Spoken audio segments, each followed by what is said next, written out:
एक बार अष्टवसु जो देवताओं से भी श्रेष्ठ हैं, वो भ्रमण कर रहे थे।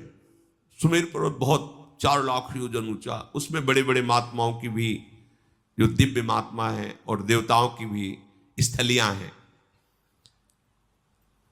भगवान वशिष्ठ जी का वहीं आश्रम था।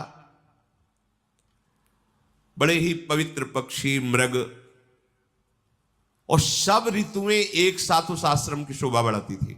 यहां वर्षा ऋतु तो यहां ग्रीष्म ऋतु तो यहां शिशिर ऋतु, ऐसा उस वशिष्ठ जी महामहिम ज्ञानी महापुरुष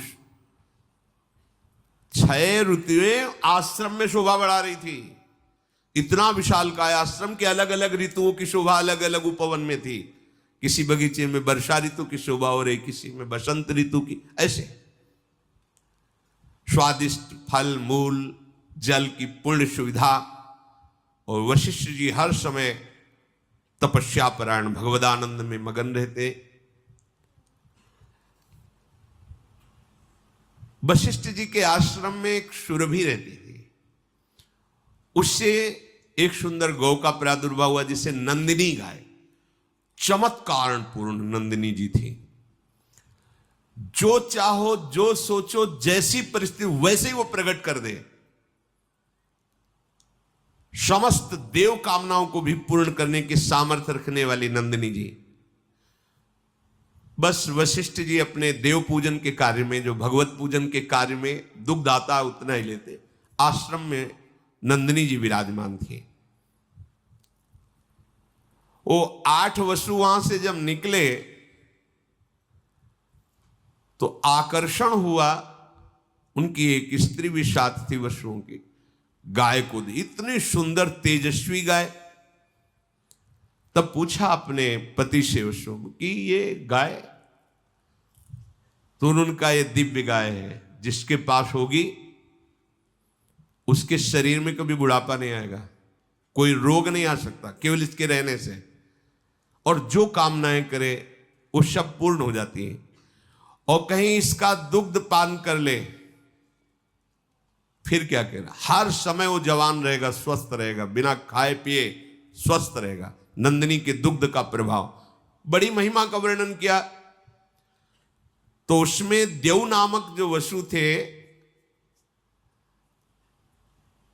वो गाय को देख करके बहुत प्रसन्न हुए, अपनी पत्नी से कहने लगे कि इस गाय के दर्शन मात्र से अशुभों का नाश होता है, परम मंगल होता है, और ये दिव्य गौ है, ये वरुण नंदन वशिष्ठ जी की सेवा में रहती है। इसका जो दूध पी ले तो 10,000 वर्ष तक वो यौवन अवस्था में स्वस्थ होकर के कभी कोई जुकाम बुखार कुछ नहीं, हर समय जवान रहेगा। ऐसी महिमा गा रहे थे। तो जो देवनाम वसु की पत्नी थी उन्होंने कहा अपने लोगों को तो आवश्यकता नहीं, क्योंकि वसु है वो स्वयं दिव्य है। मनुष्य लोक में मेरी एक मित्र राजकुमारी है, ये गाय अपहरण करते हैं और वहां पहुंचा देते हैं, और वो स्वस्थ रहेगी, यौवन अवस्था में रहेगी, मेरी मित्र है, ये मैं चाहती हूं। उनका नहीं नहीं, आप ये सोच कैसे लिए, महात्मा वशिष्ठ की गाय है, ऐसा सोचना भी पाप है। उनका देखो मुझे और कुछ नहीं चाहिए, यदि आप हमें चाहते हैं ना तो आप हमारी ये बात पूरी करें।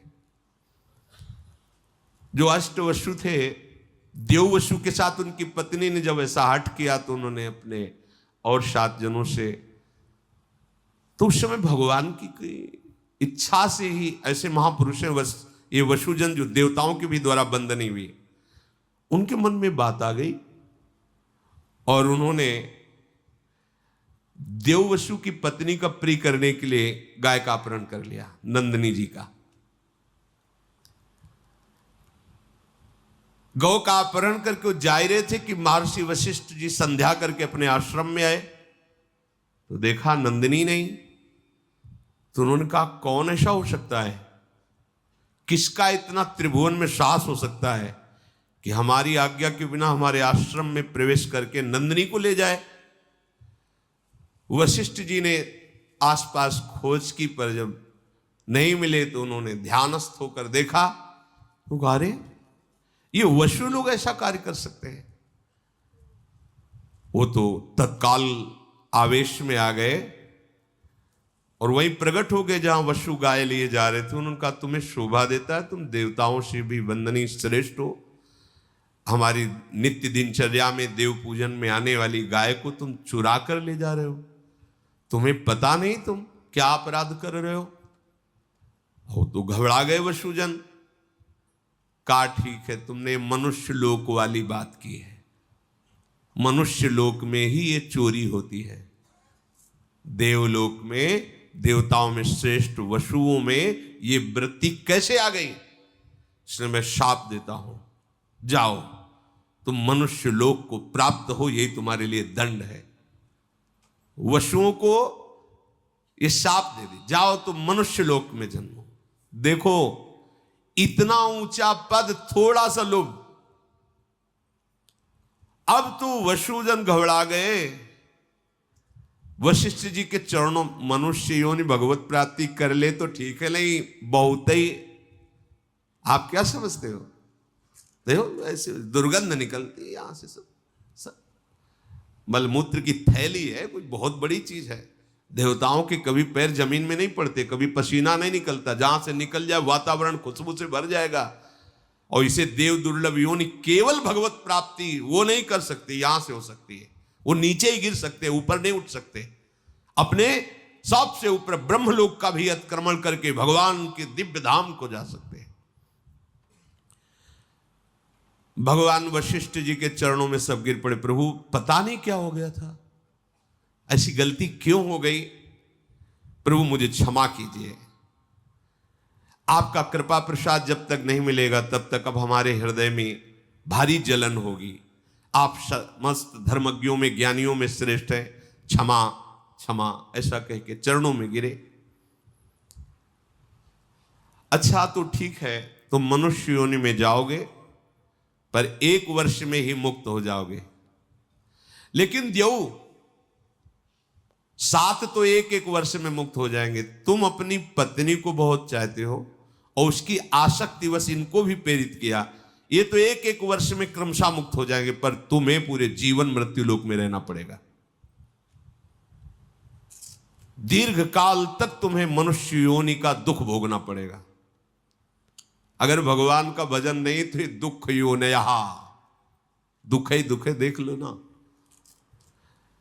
मैंने जो आवेश में आकर तुम लोगों को वचन बोले हैं, मेरे वचन कभी मिथ्या नहीं होते, ऐसा ही होगा।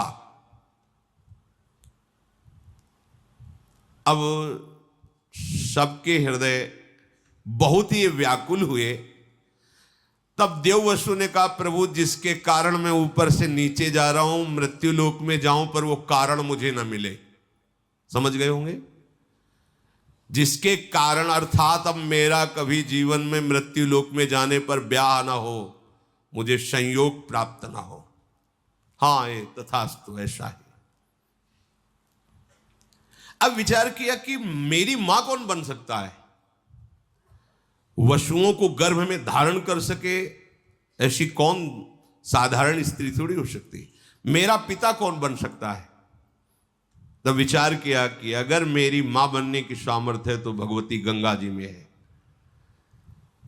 तो अष्टवसुओं ने गंगा जी का स्तवन किया, ध्यान किया। गंगा जी प्रकट हुई। उन्होंने कहा, मां, हमें भगवान वशिष्ठ का शाप प्राप्त हुआ है कि जाओ तुम मृत्यु लोक में मनुष्य योनि को प्राप्त हो। कोई भी मनुष्य लोक की स्त्री इतनी सामर्थ्य नहीं रखती कि मुझ वशुओं को अपने गर्भ में रख सके। इसलिए आपको हमारे ऊपर कृपा करनी होगी और आप मेरे लिए इतना कि आप मुझे अपने गर्भ में धारण करें। पर मां, मुझे गर्भ में पहुंचाने वाला पिता भी कोई मनुष्य नहीं हो सकता। अब आप चयन करें मेरा पिता कौन होगा। जब गंगा जी से ऐसी प्रार्थना की और गंगा जी ने कहा कि तुम 8 को मैं गर्भ में धारण करूंगी और वशिष्ठ जी की आज्ञा के अनुसार